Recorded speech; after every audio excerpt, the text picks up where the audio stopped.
Assalamualaikum warahmatullahi wabarakatuh. Kami dari kelompok 8 yang beranggota Vika Nurbaiti, Friska Puspitasari, dan Trisna Aprilia. Di sini kami akan mempresentasikan materi tentang mekanisme pemulihan jaringan pada luka. Yang pertama, pemulihan jaringan. Pemulihan jaringan merupakan proses akhir dari suatu radang menuju penyembuhan. Sedangkan penyembuhan merupakan proses atau cara memperbaiki jaringan yang rusak. Sel yang menggantikan jaringan yang rusak berasal dari dua sumber, yaitu A. Jaringan parenkim, B. Jaringan stroma. Sel parenkim terjadi dengan mengganti sel yang rusak dengan sel yang baru dan sama sehingga fungsi tubuh dan jaringan akan pulih kembali dengan sempurna. Penyembuhan demikian disebut dengan regenerasi. Selanjutnya jaringan stroma. Sel jaringan yang rusak akan diganti dengan jaringan ikat. Proses tersebut disebut dengan organisasi. Luka adalah hilang atau rusaknya sebagian jaringan tubuh yang disebabkan oleh trauma benda tajam atau tumpul, perubahan suhu, zat kimia, ledakan, sengatan listrik, atau gigitan hewan. Menurut R. Syamsul Hidayat 1997. Menurut Keiner dan Thailand, luka adalah terganggunya atau disruption integritas normal dari kulit dan jaringan di bawahnya yang terjadi secara tiba-tiba atau disengaja, tertutup atau terbuka, bersih atau terkontaminasi, superficial atau dalam.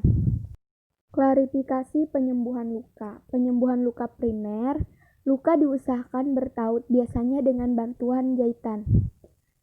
Penyembuhan luka sekunder, penyembuhan luka tanpa ada bantuan dari luar atau hanya mengandalkan antibodi. Proses penyembuhan luka.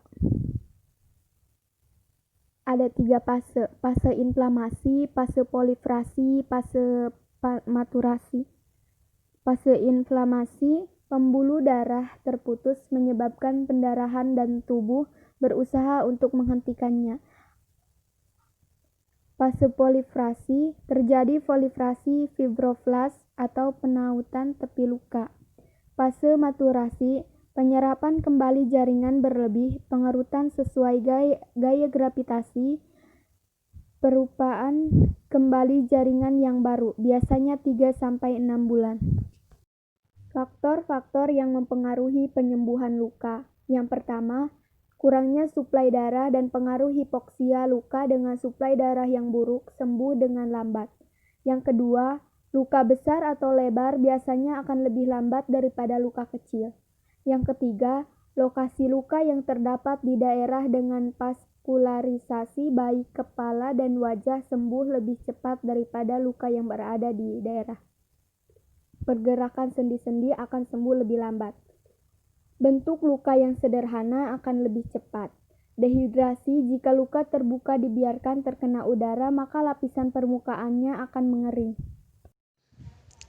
Faktor-faktor umum patofisiologi umum. Yang pertama, penurunan suplai oksigen. Yang kedua, malnutrisi kebutuhan protein dan kalori. Yang ketiga, faktor psikososial. Yang keempat, ada pengaruh fisiologis dari proses penuaan. Komplikasi spesifik adanya luka. Yang pertama, hemorrhage, yaitu pendarahan, meningkatnya nadi dan pernapasan, menurunnya tekanan darah, lemah, mengeluh kehausan. Yang kedua, infeksi, luka memerah, bengkak, nyeri, jaringan sekitar mengeras, leukosit meningkat. Yang ketiga, ada scan tetapi sulit atau tidak dapat menyatu. Yang keempat itu ada episration, menonjol organ-organ tubuh bagian dalam ke arah luar melalui